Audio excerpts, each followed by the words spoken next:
కు వస్తున్నారంటూ ఓ టీచర్ కత్తెర పట్టుకుని స్వయంగా తానే విద్యార్థులకు పేను కొరుకుడు మాదిరిగా కటింగ్ చేసి వికృత చేష్టలకు పాల్పడింది. ఇళ్లకు వెళ్లిన విద్యార్థుల హెయిర్ స్టైల్ చూసి అవాక్కైన తల్లిదండ్రులు స్కూల్ వద్దకు వచ్చి ఆందోళన చేపట్టారు. ఖమ్మం జిల్లా కల్లూరు మండలం పేరువంచ గ్రామంలోని జిల్లా పరిషత్ ఉన్నత పాఠశాలలో శిరీష అనే ఇంగ్లీష్ ఉపాధ్యాయురాలు 8 మంది విద్యార్థుల జుట్టు కత్తిరించి పైశాచిక ఆనందం పొందారు. కొందరు విద్యార్థుల జుట్టు పెంచి రోజు తరగతులకు హాజరవుతున్నారని, ఎన్నిసార్లు కటింగ్ చేయించుకుని స్కూల్ కి రావాలని హెచ్చరించిన మాట వినడం లేదని స్వయంగా ఉపాధ్యాయురాలు శిరీషనే బార్బర్ అవతారం ఎత్తింది. ఓ కత్తెర తీసుకుని తనకు వచ్చిన విధంగా 8 మంది విద్యార్థులకు జుట్టు కత్తిరించింది. తలపై అక్కడక్కడ జుట్టు కత్తిరించడంతో ఎలుకలు కొరికినట్టుగా మారింది. అయితే విద్యార్థుల ఇంటికి వెళ్లి విషయం తెలపగా పాఠశాల వద్దకు విద్యార్థుల తల్లిదండ్రులు చేరుకుని ఆందోళన చేపట్టారు. పాఠాలు చెప్పాల్సిన ఉపాధ్యాయులు ఇలాంటి పనులు చేయాల్సిన అవసరం ఏంటని, అవమాన భారంతో తమ పిల్లలు ఏదైనా అఘాయిత్యానికి పాల్పడితే బాధ్యులు ఎవరంటూ ప్రశ్నించారు.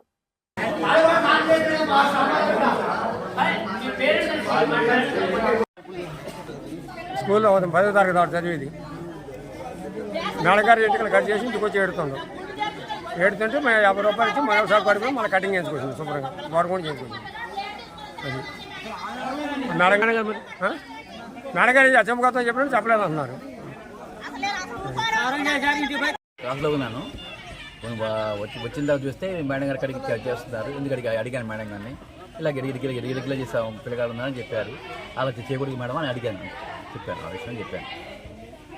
చెప్పండి. అయితే ఇట్లా హెయిర్ ఉంది కదా, రోహిత్ అని ఒక అమ్మాయి. అయితే హెయిర్ ఇట్లా వేసి వాళ్ళు లాస్ట్ ఇయర్ నుంచి చెప్తున్నారు అసలు హెయిర్ కట్ చేసుకోలేదు. అయితే నేను అన్నా కదా హెయిర్ కట్ చేసుకోలేదు, మార్క్స్ ఏమంటే నీ జుట్టు కట్ చేస్తారా, నువ్వు ఇట్లా వస్తున్నావు రోజు అంటే, మేడం నా పరుగు పోద్ది ఊర్లో, నా హెయిర్ కట్ చేయొద్దు, ఏమొద్దు అని అన్నాడు. అంటే నేను అన్నా కదా ఎన్ని వీక్స్ నుంచి, చాలా వీక్స్ నుంచి చెప్తున్నాను సార్. ప్రతి ఒక్క టీచర్ చెప్పారు, మేము స్టాఫ్ మీటింగ్లో కూడా చెప్పుకుంటున్నాం. ఇట్లా హెయిర్ కట్ చేయట్లేదు, చేయించుకోవట్లేదు, వచ్చి ఆన్సర్స్ ఇలా ఎగరేసి చెప్తున్నారు.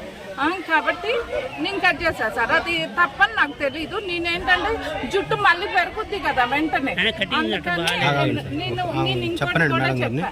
నాకు వచ్చినట్టు నేను కట్ చేశాను. నేను ఎక్స్పర్ట్ని కాదు కదా, మీరు కటింగ్ షాప్కి వెళ్ళి సరిగ్గా ట్రిమ్ చేయించుకోండిరా, నేనైతే కట్ చేస్తున్నాను. లేకపోతే మీరు కటింగ్ చేయించుకోవట్లేదు కాబట్టి నేను చేస్తున్నాను, నాకు అవసరం లేదు. కానీ మీరు వినట్లేదు కాబట్టి